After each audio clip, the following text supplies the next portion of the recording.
the problem that is right in front of us today is largely with the US government. They're experiencing this like dramatic rethinking of why they use space and why it matters. And because they're starting to incorporate space into so many more areas, they need it to work. Welcome to Go, No, Go. I'm Jon Bruner. This is a podcast where we talk about engineering, manufacturing, design, and the calls that can make or break great products. On today's episode, we'll start with an interview with Bridgit Mendler and Griffin Cleverly, two of the co-founders of Northwood Space, a startup in Los Angeles that's making satellite base stations and making them more accessible, more affordable, and faster to deploy so that the world can have more satellite communication. After that, we'll talk through some recent news headlines and then move into Reconstructions, where we break down an event that changed the world of engineering and manufacturing forever. We'll begin with our interview with Bridgit Mendler and Griffin Cleverly. I'm here in Los Angeles at Northwood Space with the CEO of the company, Bridgit Mendler, and the CTO, Griffin Cleverly. It's so nice to have you on. Yeah, thanks for coming by our office. Yeah. So tell us what you make here. So we build the infrastructure for connecting satellites to Earth.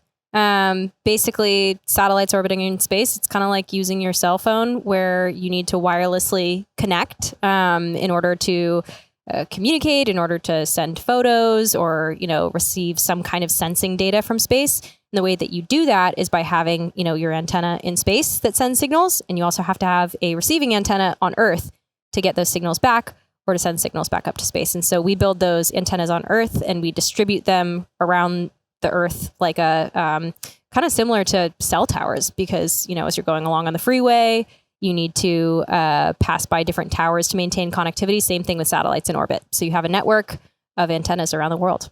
So you're in the space, but you're not in space. That's correct. You're on the ground. Yeah. And so what is new in the world of satellite base stations? What's allowing you to do something fresh here?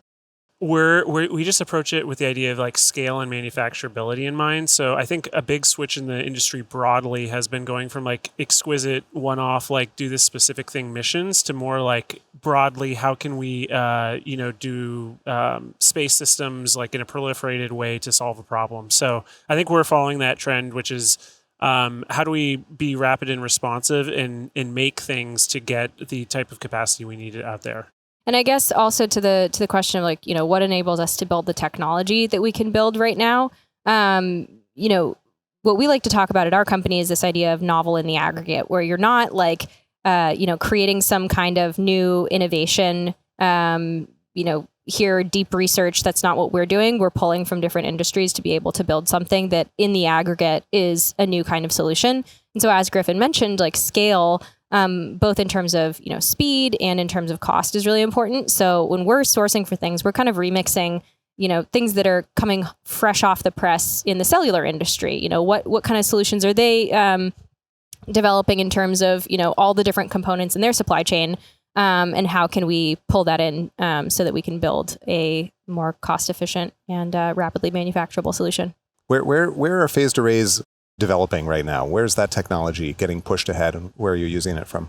Yeah, so I think historically they've always been in kind of like defense and aerospace primes. If you think of, large scale radars, those were a lot of the early phased arrays. I think it's been preventative in the commercial market until very recently because of the chipsets available and the processing power available. So, there's some on like the very small user terminal side, like you'll see for broadband satellites. But, I think a lot of it is still in the defense prime realm, but we're trying to bring it to the commercial market. So in terms of how Northwood operates, are you selling this hardware? Are you operating a ground station service that you're, serving satellite operators with? What's the business? What we've found is the kind of most efficient solution for ourselves and for our customers is if we do the work of building the network, we do the work of operating the network, and then our customers get to take advantage from that from a kind of service capacity. It's a classic service model, right? Where you're able to do your upgrades and, maintain the quality of service and all that. Customer doesn't have to think about that. So that is the primary business model that we have is as a service. And what does a fully built out service look like? How many stations do you need around the world? We're going to be serving customers on our service with one site. Wow. But we will obviously scale beyond that. Yeah. Our aim is to do that quickly, but but you can get going off of a single site, actually. No kidding. So the satellite passes over, it dumps all its data, goes back around, caches it, dumps it again when it comes back? So here's the kind of, fun nuance about space is satellites orbit the Earth, but they also do that in different orbits. So the higher up you go, you actually, hit a certain altitude where you stay stationary. And so some of our early customers are geostationary satellites, as they call them. And so that was a fun business discovery that we made. We were like, hey, we can monetize this off of a, first site by having a geostationary customer. Wow. Yeah, I think ultimately, though, like when you look across orbital regimes, we will need a globally deployed network of dozens of sites with dozens of antennas at each of those sites to provide proliferated access. Especially new space has gone into LEO, which means you're kind of over a certain portion of the Earth for a smaller amount of time. So we do need to produce antennas at rate and deploy those at rate. I think captured in that sort of service model, we're abstracting away the difficulty of putting sites in all these different countries and dealing with the regulatory regime and installing these sites. Those are the things we're getting really good at. And we think it's enabling for satellite customers because then they can focus on their core mission and not have to worry about this other part of the, operations. And if any of our listeners are wondering why they're hearing wind in the background, it's because we're sitting in your beautiful, brand new factory in Southern California. The doors are open. It's a gorgeous day. There's a lot here. Come to Torrance. Yeah. Visit Torrance. You can see this. It's spectacular. There's a giant American flag on the wall. There's also an Australian flag over here. What does that mean? We're a global company. When you build a global network for space, you're going to be in a lot of different places. And so, we're going to be in Australia. Awesome. So we're looking forward to populating with many more flags. Yeah. You've got a lot of room on the walls to be able to do that. Yes, and clocks for their time zone, which is handy. I was confused by the clock up there when I glanced at it earlier. It seemed a little off, but we're like stock exchange floor, but for ground stations. The nerve center. The nerve center. Yeah, exactly. That's what I'm aiming for. But we may need to keep the batteries, on in those clocks. Well, at least you have a lift here to be able to do that. Exactly. So tell us what you're doing in this factory. We're building our antenna hardware. So Northwood as a company operates at a couple of different levels. We have our hardware, we deploy it globally, and then we interact with it through software. And so here at the facility, we're building out that hardware that then gets shipped out and deployed. So in the facility, and Griff, feel free to extrapolate on this, but we are basically building out that manufacturing line to support it. So that includes our inventory. It includes our bring up stations for our electronics. It includes our testing for the antennas themselves, and then integration of all those components. And so it's been filling up rather quickly, which is fun.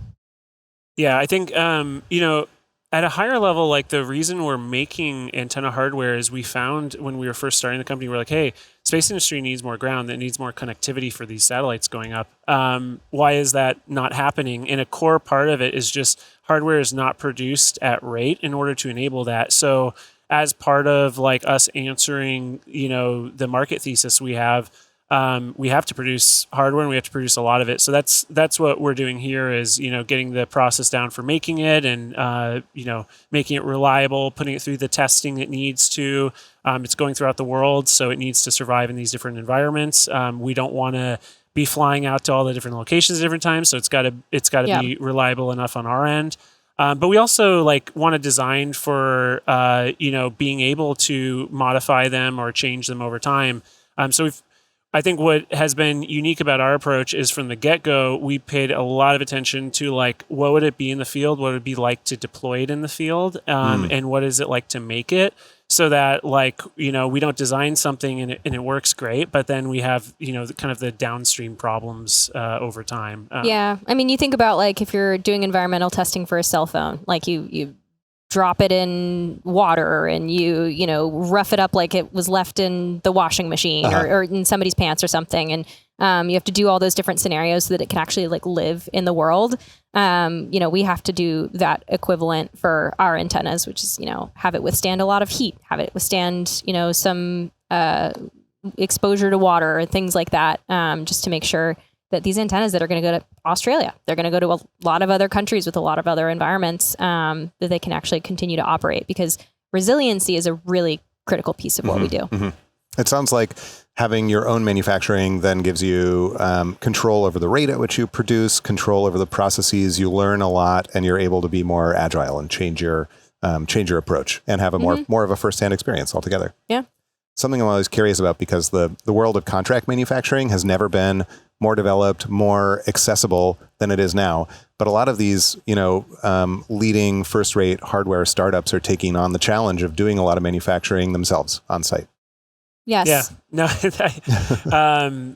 I think that's actually a curious thing. We've actually kind of swung the other way, and we've seen those things available, and we're like, well, why don't we just use those? So, I think there's a place for it, right? Like to insource like different aspects of the lower level production, whether that's like, different levels of machining or like making components from raw materials. What we've seen is, like, especially in PCB world, there's a really robust supply chain. Now, we do want to qualify it for, what we're doing and who our customer base is. But at the same time, there's really good vendors out there who can do really high rates. Like, we need a lot of boards. And so to take that on when we had like 10 people would have been, we would have been Can't do everything. Yeah, exactly. So to that point, we're trying to be very thoughtful about what we bring in internally and how to stage that. And really the way we're looking at it is like what would kind of gum up the works and like really extend lead times versus like trying to do everything. What have you found is the highest leverage thing that you can bring in? Really, there's a lot of kind of PCB related activities, not like, from scratch, fabrication, but just like any sort of rework and assembly techniques and things like that. That really speeds things along. And then there's various aspects on like the mechanical and the structure side that we're starting to bring in. Simple things like welding and, some machining. I think we're still in the early stages. Like we've been really focusing on like allowing our engineers to focus on like the design aspects without moving the entire company into production quite yet. We're starting to get closer to where that's more and more relevant, and we're building that up.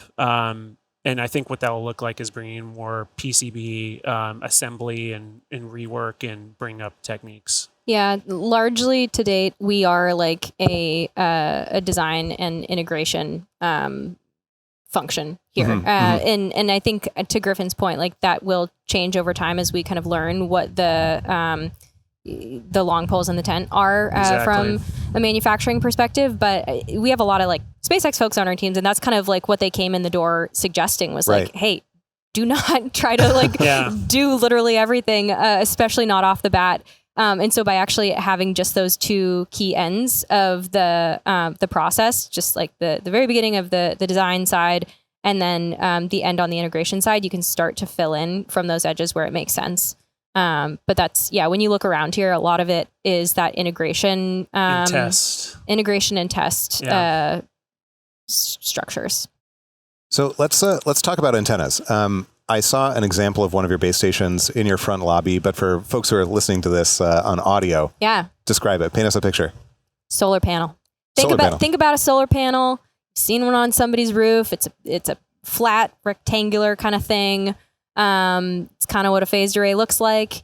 There's some geometric smaller shapes that are, comprise the solar panel. We've had rectangular ones previously. We've tried out more recently a hexagonal shape. But what those shapes do is they're antenna elements that receive and send signals. I don't know if you'd add anything else. Yeah, I mean, a phased array is just like a large amount of antennas working in conjunction. So, if that big rectangular shape is really comprised of hundreds of antennas that are working in unison, the phased part of phased array comes from aligning the phases of all the different antennas, and that forms a signal. But essentially, it is, one unit that has a ton of antennas. And, we grow to like thousands of antennas in size. And to Griff's point, like what makes a phased array is you combine all these tiny antennas, which then are able to amplify the power to send and receive signals.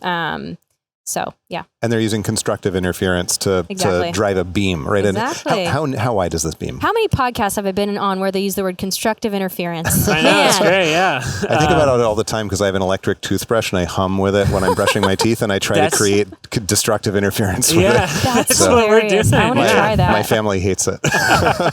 That's all we're doing effectively. So you're a phased array engineer. Yeah. I'm on my way, I guess. Yeah. Yeah, the beam is a function of the aperture size. So, as I said earlier, we're trying to make really big phased arrays. So our beams are quite small, and that's makes it more precise, more targeted. Yeah, it's really ideal for the applications we're doing. Like you can get a ton of power on target, which when you're going across orbital regimes, like the difference between LEO and GEO is low Earth orbit. Yeah, low Earth orbit and GEO. Yeah. Is thousands of miles. So it's not like it's quite a stark difference. And so you need to deliver a lot of power to hit every orbital regime. It's kind of like if you're talking in the same room with somebody versus across a football field. Right. Yeah. And so how wide in terms of like degrees of angle are these beams that are coming off? Fractions of a degree. Wow. Yeah. And so you're able to sense the location of the satellite in real time and tune it in real time? Yeah. So one differentiation between our array is that every element is digital. So in a sense, we are like the array is taking in the entire sky and we just filter where it's looking at. And so, what you can do from that point on is you can kind of search for the signal and then find out where your power is spiking. And like, well, that must be it, and kind of circle in around it and say, all right, there's my signal. That's one way of doing it. Which, to just, highlight on that one particular feature, the cool thing about that is if you think about trying to pick up a satellite signal without something like that, it's pretty hard to identify because traditionally folks are using larger parabolic dishes, and those are pretty slow to move around. I'm like angling with my hands because it kind of, you have to like move the dish around versus like doing that digitally, you can go so much faster. And so for a lot of times when satellites are first entering orbit, you have to find them for the very first time. You don't know where they are. And so if you're trying to do that with, a parabolic antenna is kind of like a flashlight in a dark room, and you're trying to find like a doll in a dark room. Yeah, exactly. Versus like with a phased array, you're doing that so much faster. And so you could just cover the area a lot faster and identify where it's coming from. Yeah, we can do it in milliseconds. So that's like that's a big advantage. And how many satellites can a single base station support simultaneously? I imagine you can move all over the place, just rapidly switch between different satellites. So at the power levels to reach all the way up to GEO, we're targeting between 10 and 12. But if it were like, a lower orbit one where you don't need as much power, then you can do more beams than that. So yeah, that's kind of like the ballpark of what we're trying to do. And does this simplify the installation process and also the maintenance process? You can just sort of like put one of these modules out in the middle of Australia, and then it finds the satellites and starts talking to them, and you don't need a technician carefully guiding it around. You get it? Yeah. Yeah. That's the whole point. So in the end too, they're very scalable, right? So if you need a larger size antenna, you add more modules. If you need a smaller one, you just put less. Yeah, let's talk about what's involved here in getting one of these out into the world. You mentioned regulatory barriers a few minutes ago. This is something we're talking about a lot, as you think about sort of the need for abundance and investing in infrastructure and everything, a lot of barriers, right? Totally. Especially in the developed world. Yeah. What does it take to deploy a ground station? Are you just like under miles of red tape, or is it easier than you think? No, there's a lot of red tape, which like we revel in that, like that's like our jam that we want to like make sure the space industry doesn't have to worry about. But like, think about it. You're trying to license use of spectrum. Scarce resource. You have to be permitted to emit radio frequency. In addition to that, like you have to operate in all of these different countries around the world that have different legal regimes for every different country that you're working with. That's not just licensing the spectrum. That's also, incorporation. That's permitting. That's bank accounts. Like there's so much different complex operational overhead that you have to do in order to operate in the different countries. And that's outside of the hardware itself. And then, you bring the hardware in, you have to have export control and import control and all that.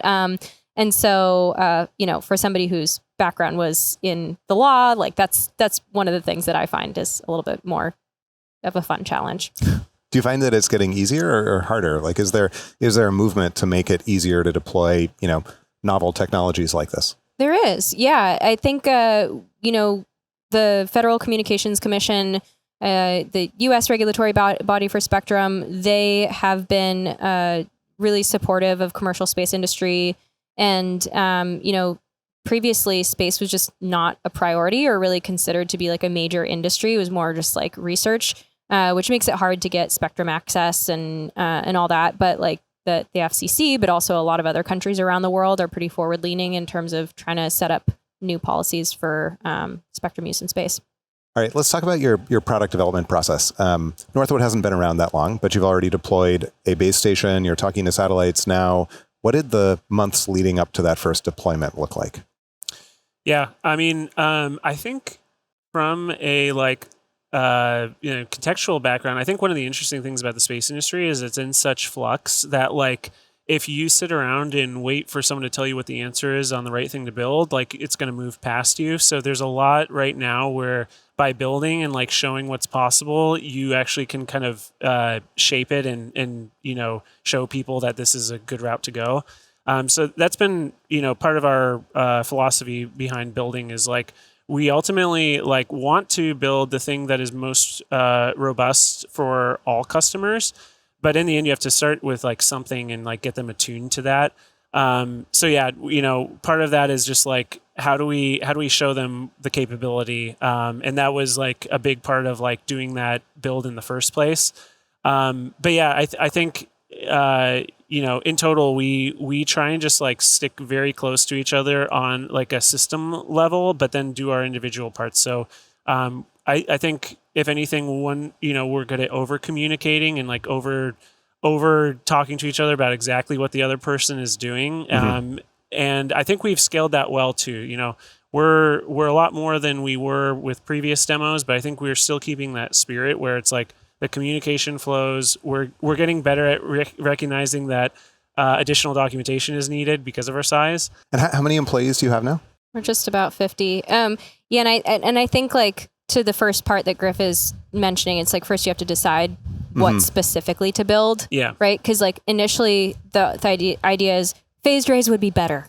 Right. And then it's okay, let's start building one. And then there's a million different decisions to make that inform that. And so I think what you're talking about is figuring out what is that use case, what is that customer that is the right place to start and that is a really generative place to go from. And so foundational product management, right? Yeah. Yes. Yeah. And so we identified those specifications that mattered for those customers. And I think then the next piece that you're talking about is once you actually do define those requirements, then you have the interfaces between the different, design areas of expertise and how they impact each other. For instance, the structure that we're building for our system informs the way that we structure our antenna modules and the way that we handle how we control power, for example. And so all those things interact with each other and provide additional constraints that can be really challenging to work through. But then ultimately, as you're describing with the communication in the team,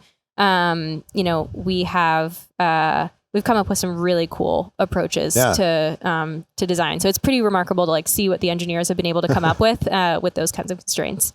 It's the challenge of hardware, right? And Yeah. I mean, I liken it to if you ever seen someone do charcoal drawings and it starts out really messy and then you kind of fine tune it. Yeah. I think that's how we do it as a team, as opposed to splitting up the canvas into quadrants and we all immediately do the hyper realistic painting.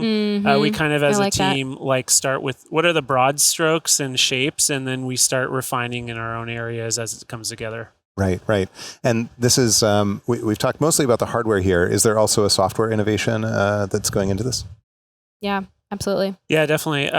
I mean, if you think about it, like our goal is to deploy hundreds of satellite beams at a base level. So all of those need their kind of, coordination with the satellite itself, and then the data routing and like how do you get that processing done? How do you schedule it? How do you know when the satellite's overhead? How do you know like what channel frequency the satellite's using and how much data rate it's sending? So there's a lot of complexity behind that. And I think, again, we just found we had to build it from scratch, especially given our different approach to hardware. Like making a system that is scalable to this degree was, there just wasn't something out there. So our software team has done a lot of work to make sure like this is a seamless process and that it, is as transparent as possible to a customer. Like ultimately, our vision is like if a satellite operator is using us, we kind of, present a network port to them, but otherwise it's just like very simplified data access to their satellite. We want to make it as like seamless.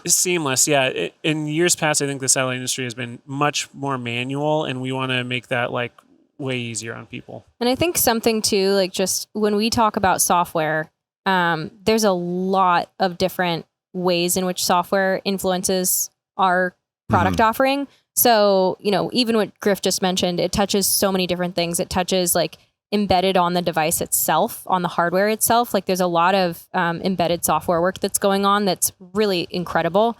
Then at the next level, there's the networking of once we deploy the sites, how are they interconnected to each other, which we're talking about like large volumes of data being able to route around the world. So that's a huge problem. And then there is the experience to the customer of how they actually receive that. So that's like, both front end and back end software interfaces for customers to interact with and control. And so what are those controls that we're giving to customers to be able to treat all of this hardware that we've just built and then put everywhere around the world, treat it like a programmable resource, you think about for other resources. Yeah, let's talk about what your customers are doing. Fill me in on the vision here. In 5 years, Northwood is giant, fully built out. You've got base stations all over the place. What does the world look like in this world of, ample satellite communication? What can people do that they couldn't do before? Well, the problem that is right in front of us today is largely with the U.S. government. They're experiencing this like dramatic rethinking of why they use space and why it matters. And because they're starting to incorporate space into so many more areas, they need it to work. And so old ideas of resilient connectivity, how they could make sure that the satellite communication was maintained, was build a really big dish, make sure that, there's gates around it and it's protected and it has like all this backup power system and the, backup connectivity. And that idea is kind of going out the window as they're needing to embrace this more modern idea of sites are going to go down. That's just kind of the reality of life. And so they're pivoting more to this direction of have a lot of different places that have ground stations and connectivity to space, make them cheaper, make them faster to deploy and things like that. And then you can support the capabilities in space in a more resilient and reliable way. Some examples of cool capabilities we're working on with them include, dynamically being able to move satellites around in space in new ways that they haven't before. We're talking about supporting their sensing activities. So when they're, taking pictures of the Earth or things like that, being able to support that. They need to have their own version of the internet and sell connectivity in different areas. And so being able to support that as well. And then what's exciting for us is like we get to go through all these motions with these early customers that are really, really needing a step change in capability. And then we get to turn around and offer that to all of these different commercial companies that are also trying to take pictures, trying to offer connectivity through space, trying to, create new forms of manufacturing in space and space environments and habitats and things like that. And so that's what I feel excited about for the next 5 years for Northwood is like all of the learnings that we're getting with this really solid customer set right now is something that really gratifies us from a mission perspective. Like this is something that our country really needs, and I think a lot of places around the world really need. And then we get to support commercially all of the space economy that's been growing and building.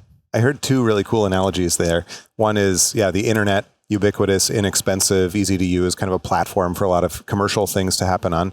And then also in terms of the government's use of base stations, it sounds like what we're seeing in warfare, right? Where, the rise of drones, inexpensive drones, you compare that to conventional ways of doing things. So, to be across a little board, crude, you guys are the drones of the space world going up against the F-35s or whatever. Yeah, that's a pretty good analogy. Yeah. Cool. Yeah. Tell me a little bit about how you founded this company. How did you come up with the idea? What was going through your minds when you came up with the idea for Northwood? Do you want to take it? Yeah. It's actually interesting. I've been in aerospace comms my whole career, and I've done it mainly on like the airborne and spaceborne platforms, which makes sense. That's like that's like a really rad part about the space industry. But at a certain point, I was working at a place called MITRE, and I was working on this solution for GPS jamming. We have GPS throughout the world, but interference causes it to go out in a lot of places. And so I'm looking through these we're doing these advanced solutions to try and like solve this and make it happen. And then like a simple Google search shows like we have on board GPS satellites multiple different GPS codes, and they're much more resilient to things like this. So like if you were able to take that code, this problem would go away. And so I'm sitting there like being like, well, we're spending all this time and effort on this. Why doesn't this exist? And it turns out it was something on the ground that wasn't enabled. So they'd put these incredible spacecraft up that were fully enabled for this new solution, and the ground was not capable of it. And actually, the program that made it capable is just now starting to go online, and it is over a decade late. It is billions of dollars over budget.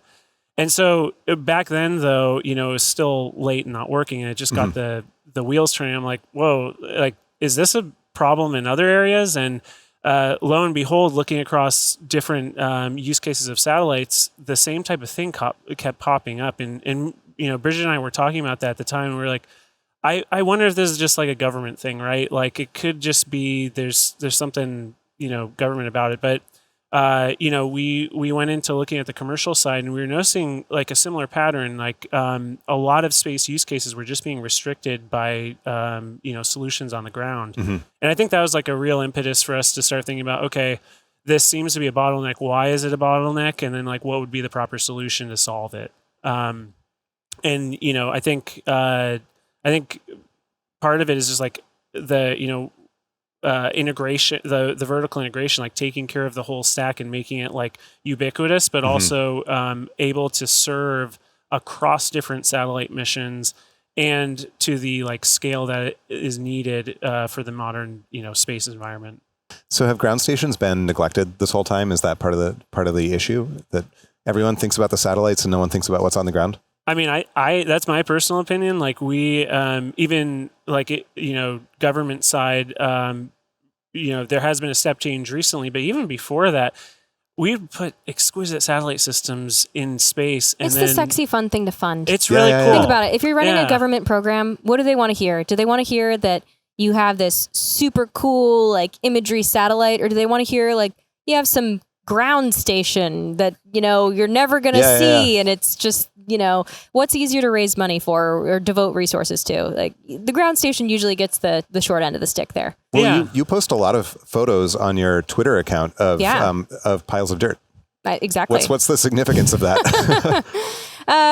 Just showing people how we build. I think the construction process is kind of fun. But I think part of it, it's very promising. It has a poetic quality to it. Yes, but I think one of the refrains here at Northwood is making ground stations as easy to deploy as installing a refrigerator. And so part of the point is this is not a massive construction project and civil engineering effort like the old way of making ground stations. we're just deploying this on dirt. Like, Yeah, it's we moved just some dirt, dirt it's just around, gravel. but yeah. And then you're able to stand up an antenna system. And we're in global operations already. I think that's the other fun part. That's incredible. Yeah. I want to ask a question about sort of how you run the company as CEO, Bridgit. A lot of our listeners will know that before you went to graduate school, you had a very successful career as an actor and as a musician. Is there anything you learned in that phase of your career that has helped you as a CEO of a fast-growing technology startup? Totally. Yeah, I think communication and storytelling is everywhere. It's just over and over again. That is like one of the fundamental skills that you need to possess. Whether that's when you're in front of the cameras, whether that's when you're trying to write your graduate thesis, or, win some kind of debate in law school, or whether it's here running a company and telling the world about it. Absolutely critical. Mm-hmm. All right, well, now we'll go into our last question. We ask every guest on this podcast to tell us about a go, no-go moment that you've faced. What comes to mind? Well, I can share one that's fun for Lumafield because that's a great one. Yeah. This is related to Eduardo, CEO of Lumafield. Great guy, one of our dear friends. Shout out to you, Eduardo. I was in the middle of law school and I was going to go to SpaceX one summer and work there. We'd been, talking to Eduardo about this company idea we had. And I was like, okay, I'm planning on doing this, summer where I'll learn all this stuff. It'll be super helpful. And then and it'll feed into doing the startup company. He was like, why would you do that? Why would you not just go start the company that you already know you want to start? Like the most learning that you're going to have to actually figure out if this startup is like worth any of your time is just doing it. You can just do things. Mm-hmm. You can just do it. Yeah. And it was a real light bulb moment for me. And it really changed the decision making for me. And it's actually advice that I give to founders as well. So now when I'm talking to folks that want to start a company, I tell them like, just do it. The best way to, figure out your way around it is to just like jump in and do it. Like there's no preparation you could imagine for starting a company. So just do it. And a few years later, you might find yourself sitting in a magnificent manufacturing facility like this. Magnificent. Yeah. Griffin, what comes to mind for you? Yeah, I think more on the engineering side. Like, I think it's interesting because, like, you can go to both extremes where you just like build things and it ends up being the wrong thing and then just like repetitive work to correct it. Or you could like take forever in analysis paralysis and just like examine ad nauseum. I think like we are always wanting to be somewhat uncomfortable with our, decision-making process on like how fast we're doing things. And so I just think like, with some of our,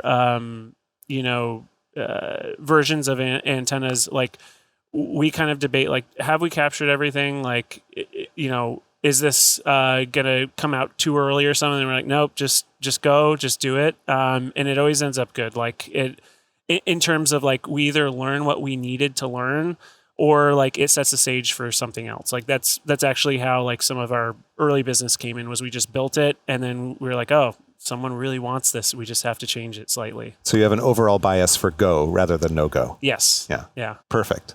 Well, thank you both so much for talking with us. Bridgit Mendler, Griffin Cleverly, really appreciate it. Northwood Space is incredible. Thanks so much for coming on the program. Yeah, thank totally. you. Thanks for having us. Yeah. You can find links to Northwood Space in the show notes attached to this podcast episode, and you can see video footage of what they're doing in the video version of this podcast as well. That's available on YouTube and Spotify. Before we move on to our next segment, just a quick reminder that Go No Go is brought to you by Lumafield, which makes industrial CT scanners and analysis software that help engineers and manufacturers deliver great products faster than ever. And now we're going to move on to our next segment where we cover recent headlines from the world of manufacturing and product development. And to do that, I'm joined by my colleague, Alex Howe. It's great to see you. Yeah, likewise. Hi, John. So tell us what you have today. So today, the first headline I want to start with is with Jaguar Land Rover. So they have finally restarted production in all of their factories. But for those who aren't aware, they had been shut down since August 31st. That's a big shutdown for an automotive company. That's astronomically expensive. Yeah, and the knock-on effects of the impact of this multi-week shutdown on all of their suppliers has been extraordinary. So the UK government actually underwrote a £1.5 billion loan guarantee to protect and stabilize the supply chain while they were trying to recover from the impact of this massive cyber attack. So what was the cyber attack? Has that been figured out yet? Yeah, so investigations so far suggest it might have been a state-owned cyber attack. The names of the hacker collective are Scattered, Spider, Lapsus, and Shiny Hunters. They always have the best names. They should move into branding rather than cyber attacks.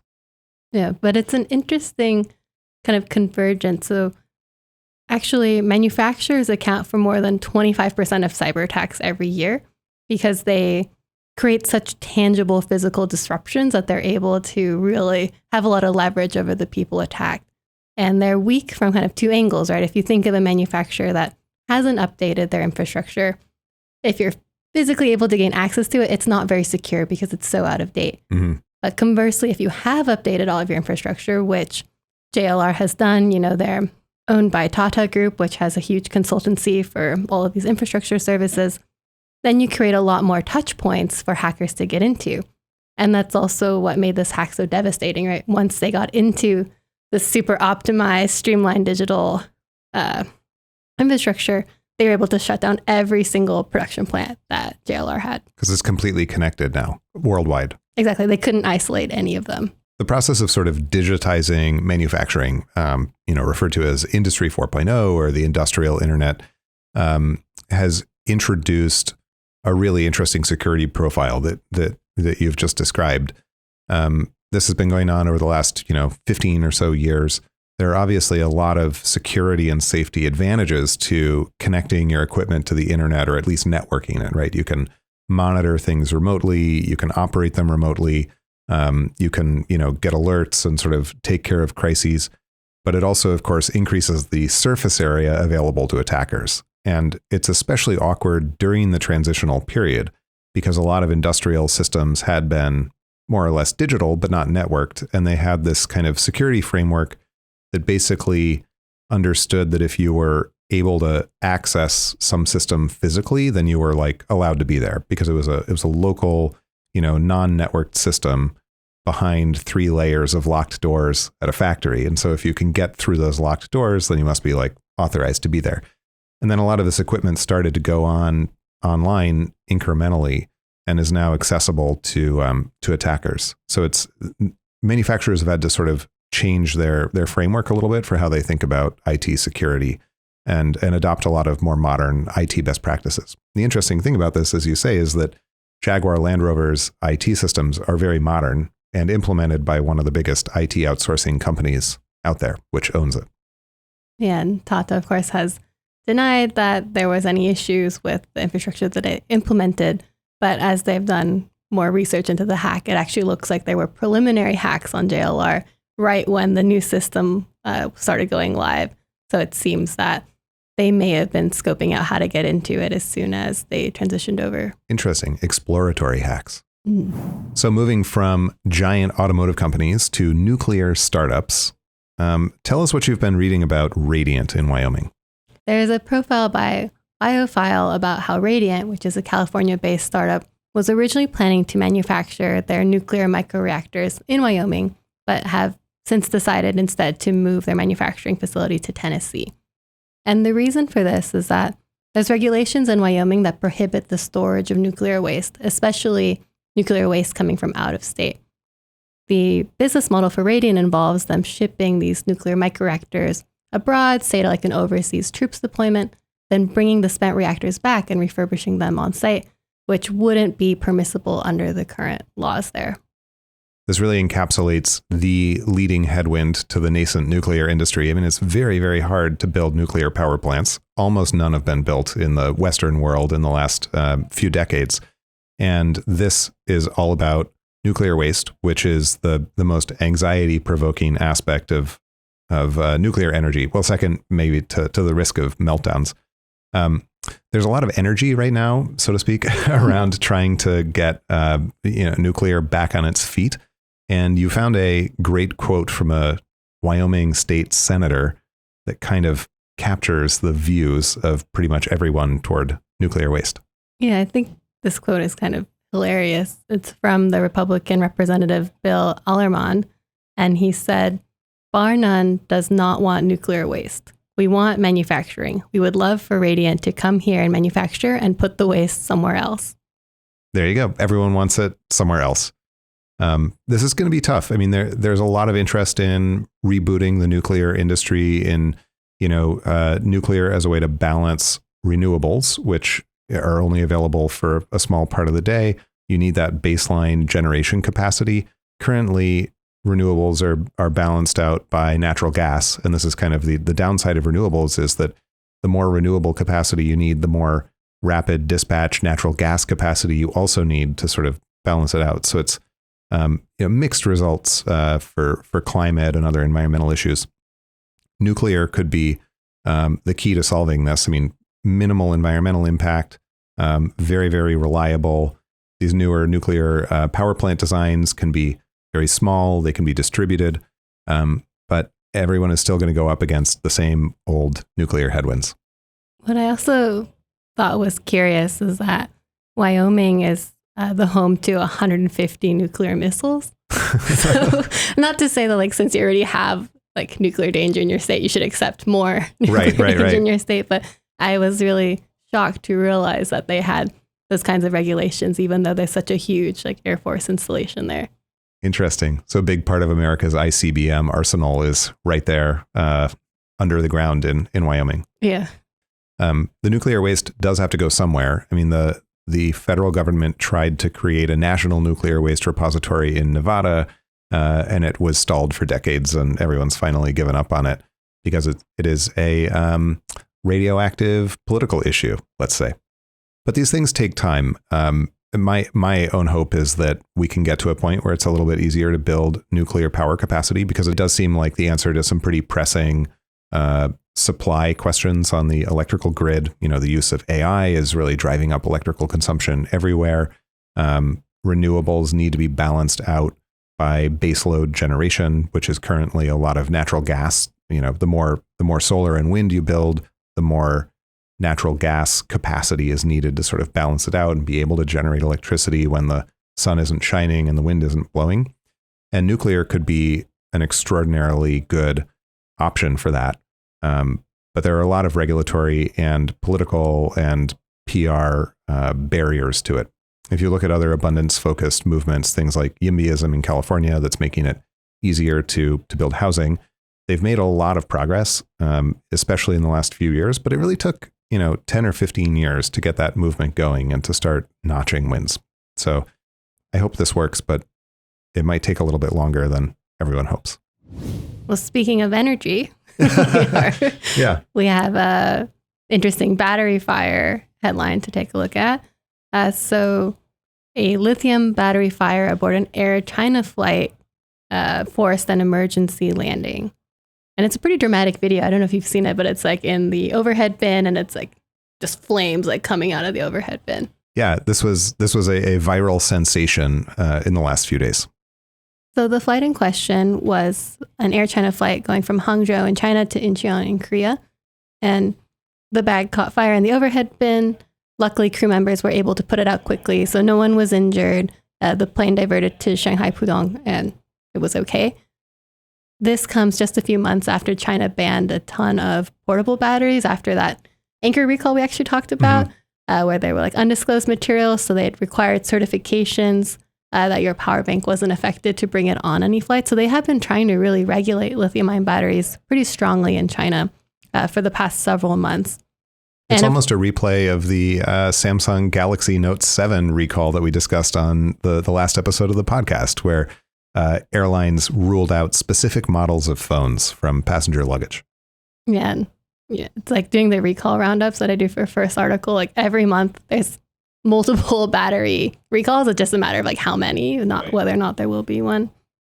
But the U.S. FAA, for like flights in the U.S., they've recorded 38 battery-related fires on aircraft so far this year, after 89 last year. That is 38 this year after 89 last year? Yeah, so it seems like, we still have a quarter to go, but It's an improvement. That's That great. is an improvement. Any idea what caused that drop? Was it just more fastidious passengers, more awareness? Maybe tariffs making people buy fewer devices on Temu. No, I don't know. I mean, the upside to a viral video like this is that it makes people more aware of the danger. I think the vast majority of consumers are still not really aware of the danger of lithium-ion batteries, but they are quite dangerous, especially if you've bought, as we discussed in your battery quality report a couple of weeks ago, non-OEM batteries, batteries of dubious provenance, batteries that have been recaptured and reused from salvaged parts. There are a lot of dangers in batteries, and the more people know about it, the better. Yeah, and I think even that this fire was in the carry-on bin, and I just flew this weekend, and they remind you, like, make sure there's no lithium-ion batteries in your checked bag. Like, at least those reminders make sure that the batteries that do catch fire are in a position that the crew can take care of it. Mm-hmm. Well, it's tough. I mean, as we have more and more batteries in our lives, it's hard to remember to not put batteries in certain places. They're just sort of in the background. Mm-hmm. All right, let's take a look at another potential consumer danger, this one in food. Yes, so Consumer Reports recently tested 23 different protein powders. I don't know if you drink any protein powder. I probably should, but I don't. Okay, well, you'll probably feel good about that after this. So of the 23 powders they tested, 2/3 of them contained lead above safe levels. And what was interesting in their findings is that the lead in plant-based products was on average 9 times out of dairy-based powders and 2 times out of beef ones. That's interesting because it's not what you'd really expect. Lead comes from a lot of different sources. It can be naturally occurring in the soil. Certain plants take up lead more than others, and it gets into the food chain. Lead also comes from residual lead gasoline exhaust that's on the ground near like busy intersections and other places that have had a lot of car traffic. Well, gasoline was leaded throughout the world in the US up until the late 80s, but as in Europe and parts of Asia as late as the late 90s and early 2000s. So it was just kind of atomized, put out in the air. It precipitates out and winds up in the soil, and it's more concentrated in areas that have more vehicle traffic from the pre-unleaded gas era. But all of that gets into plants, and I was looking this up before we recorded. Mercury gets concentrated in animals because mercury in particular comes out of the exhaust of coal burning power plants, and then it goes into the atmosphere and it precipitates down into the ocean and it winds up there, and sardines eat it, and then the sardines get eaten, and then whatever eats the sardines gets eaten by a swordfish, and then you wind up with like a lot of concentrated mercury in a swordfish. Mm-hmm. But apparently lead doesn't work that way exactly. It doesn't get concentrated in the same way. You'd expect that a plant-based protein powder would have less lead than like a beef-based protein powder because cows are walking around all day eating plants. But apparently lead doesn't get concentrated in quite the same way. So you can wind up with more lead in plants than in meat. Interesting. And the other thing this article talks about from Consumer Reports is that there's lead uptake in plants, as you mentioned, but also because plant-based powders have to be more heavily processed in order to extract the protein. Each one of those manufacturing steps introduces a possibility for contamination because the degree to which there's more lead, like 9 times more lead, can't be explained by only the uptake of plants in nature. Interesting.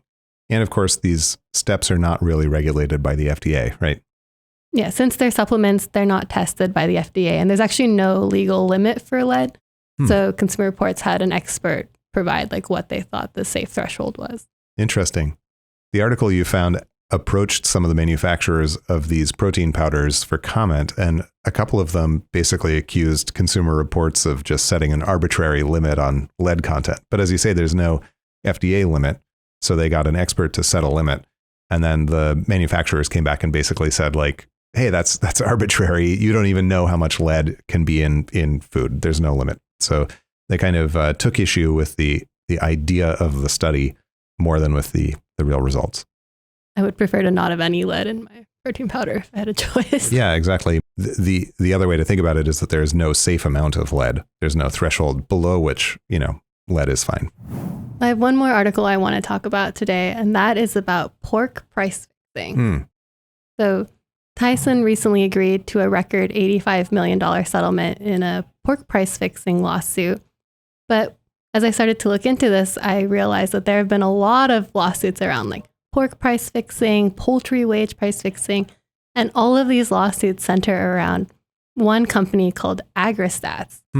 So AgriStats basically like sells reports on like industry statistics across producers, and there are just lawsuits across every single facet of like meat and dairy production about how like this consolidation of information in the way they sell these anonymized reports then allows all of the producers to collude and like artificially like raise prices on pork by limiting production, or to like artificially like keep poultry wage workers compensation as low as possible.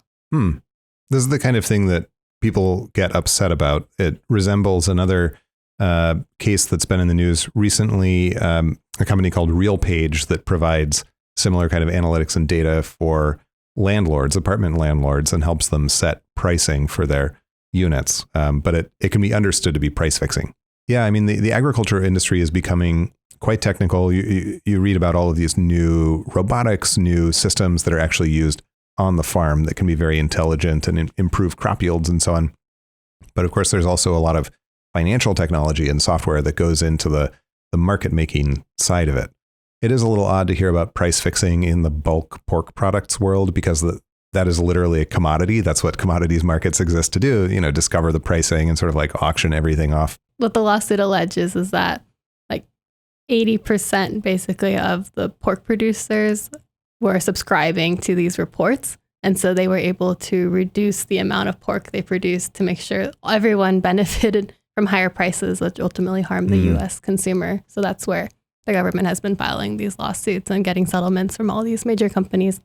And the total for pork has been $200 million so far from all the different producers. Oh, so they've been going around to the producers and settling with them. Interesting. A kind of a syndicated lawsuit. Yeah. There are a lot of quirks in the agricultural kind of pricing market. For one thing, onions are excluded by statute from the commodities futures market. Because in the 1950s, there was a trader who cornered the onion futures market, bought a bunch up and then shorted them and caused the market to crash, and farmers were wiped out and everything. And the response by Congress was not to really reform the system in a holistic way, but just to exclude onions from the commodities futures trading system. And then much later, the other thing that's been excluded from commodities futures trading is box office receipts. So how did that happen? Yeah, there too is a little bit different mechanism. A company wanted to offer a product that would let you trade futures on box office receipts, which would basically amount to insurance for film studios. You could hedge against the success of your own film. But it turned out that the film studios were very much against this. They felt that creating a futures market in box office receipts would also create a big ecosystem with incentives for skullduggery. You could short one of these futures and then carry out a negative PR campaign about how much some movie sucked, and then when the box office receipts come in low, your contract pays out. So it a little bit like allowing gambling in college sports as well. It creates mechanisms by which athletes can get corrupted. Here too, I think the concern was that creating a market in box office receipts futures would just sort of complicate the relationships that studios have with their employees and with their partners and with their stars. So what you're saying is this is a good opportunity for a startup using tokens instead of cash to allow people to gamble on movie performance. That's right. Yeah, the barriers to a lot of these things are coming down, and especially in the current regulatory environment, I think there's a lot of appetite to let people trade things that haven't been tradable before. Next, we'll move on to our final section, which we call Reconstructions. That's where we walk back through an historical event that changed the world of engineering or manufacturing in some way. Alex, what are we talking about? So today we're going to talk about the Challenger explosion. And this took place on January 28th, 1986, where mission STS-51L, 73 seconds into flight, broke apart. And unfortunately, all 7 crew members died. Cataclysmic event in the history of the space program, and one of those sort of national tragedies that a lot of people who were alive and paying attention at the time still remember, sometimes in the same way that they remember like the assassination of President Kennedy. Yeah, this was the flight that had the teacher in space. So it was the first time putting like an ordinary American into the space shuttle to demonstrate how safe and how routine spaceflight was becoming. And then, of course, all of that kind of messaging was really torn apart with the failure of the shuttle.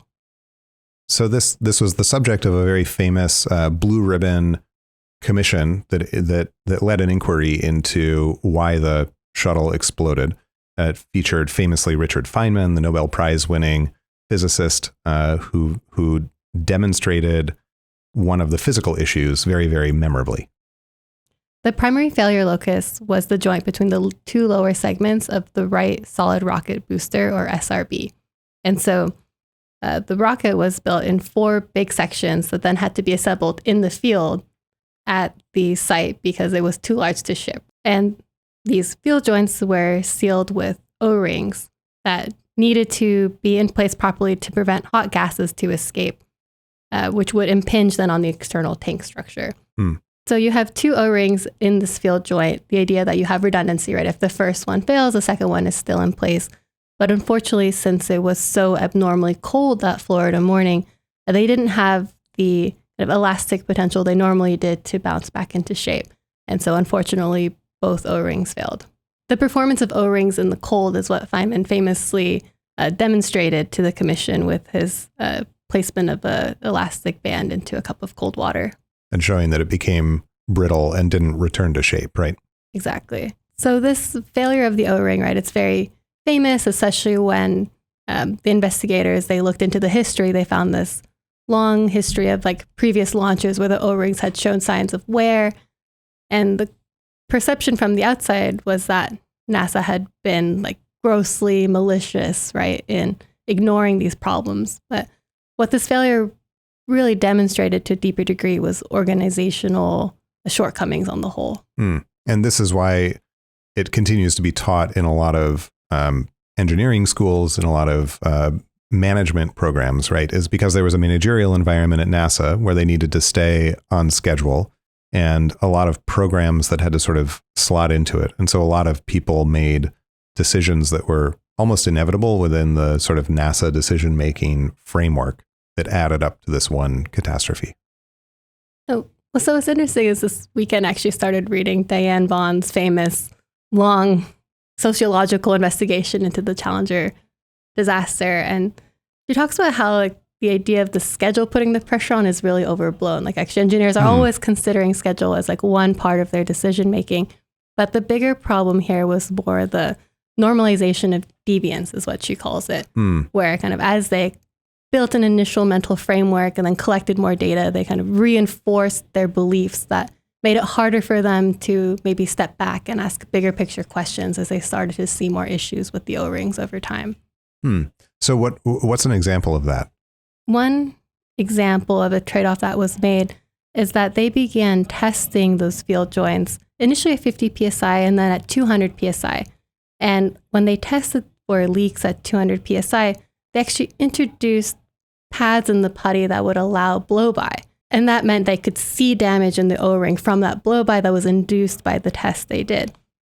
But they determined that it was more worthwhile for them to run the test to confirm the O-ring was seated and accept the blow-by erosion on the O-ring rather than to not do the test.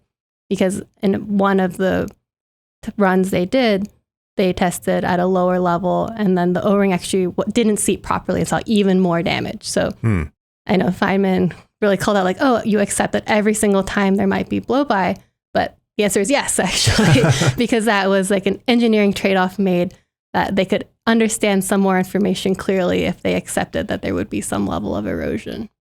Interesting. So they allowed for a system that would at least give them some information rather than what could appear to be perfect safety, but very little transparency.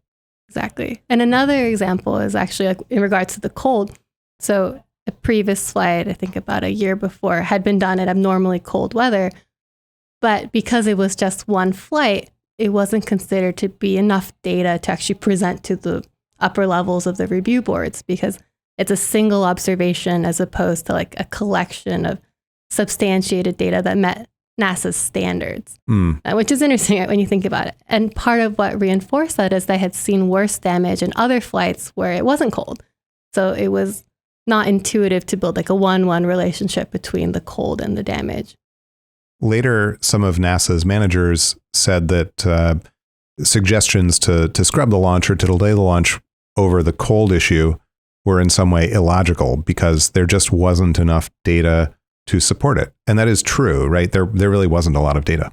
Exactly. So the engineers, that they would review the results of every flight, and then based on their knowledge base, they would make changes to drive improvements. And so they felt they had an understanding of what was causing the abnormal behavior, and they would see improvements when they made those changes on the next flight, which reinforced for them, oh, that must be the cause. And the other kind of element at play here was also like, even though there were some known issues with the O-rings, it felt much more risky to do a complete redesign, right? It's like the evil you know versus the evil you don't know. Mm-hmm. So this O-ring design had been used on the Triton missiles for a long time, and that's where the feeling was there was a substantial database prior to its use on the space shuttle that made it a more reliable starting point. So in the popular retelling of the Challenger disaster, there are heroes in the background who are saying, no, we can't launch. And NASA's management said, forget it, we have to launch. Does that stand up to a deeper reading of the history here? Yeah, I think the traditional reading like really tries to indicate like processes were violated or skipped in the name of the schedule. But a lot of that can come down to maybe terms being used differently in popular culture versus within NASA at the time. For example, the use of the word like launch constraint, it might sound like, oh, you're not allowed to launch. But really at NASA, it was a way of like highlighting something that needed to be reviewed by a larger group before it could proceed. And so it all followed the correct processes. And actually that large bureaucracy might be what led to kind of the confusion, because there were so many levels of review that certain things could get lost. What was also unique about the particular situation preceding the final Challenger launch was that traditionally vehicle would be the ones like pushing that something was good to go, and NASA would be the one telling them to slow down, like, are you sure, like validating all of the data. And so some of the vehicle engineers expressed later that it was very confusing to have the roles be reversed, what they were expressing hesitation, and then NASA was the one pushing them to go ahead. And that kind of uniqueness of the situation contributed to why they decided to kind of change their position, because traditionally they would have been aligned in the opposite direction. Right. And there were probably processes in place that were intended to handle that dynamic, but maybe not the dynamic that actually played out here. The aerospace industry in general provides a lot of really interesting insights into sort of organizational thinking. And on a later episode of this podcast, we're going to talk about the crash of the ValueJet flight in the Everglades in 1996 that really exposed a lot of problems in organizational thinking around safety and sort of systemic issues. But the Challenger is an iconic instance of this, of kind of institutional decision-making gone wrong.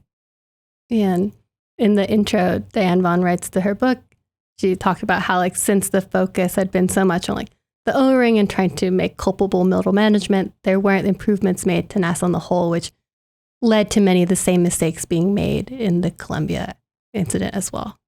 All right. Well, you can find a link to Diane Vaughan's incredible book about the Challenger disaster in the show notes for this episode, along with links to everything else that we've discussed today, including pork price fixing and battery explosions on airplanes, and the incredible work that Bridgit Mendler and Griffin Cleverly are doing at Northwood Space. And be sure to return for episode 3 of Go No Go, where we interview Skydio CEO Adam Bree and talk about what's new in the world of drones. For Go No Go, I'm Jon Bruner. And I'm Alex Howe. Go No Go is brought to you by Lumafield, which was founded to upgrade manufacturing. You can learn more at lumafield.com.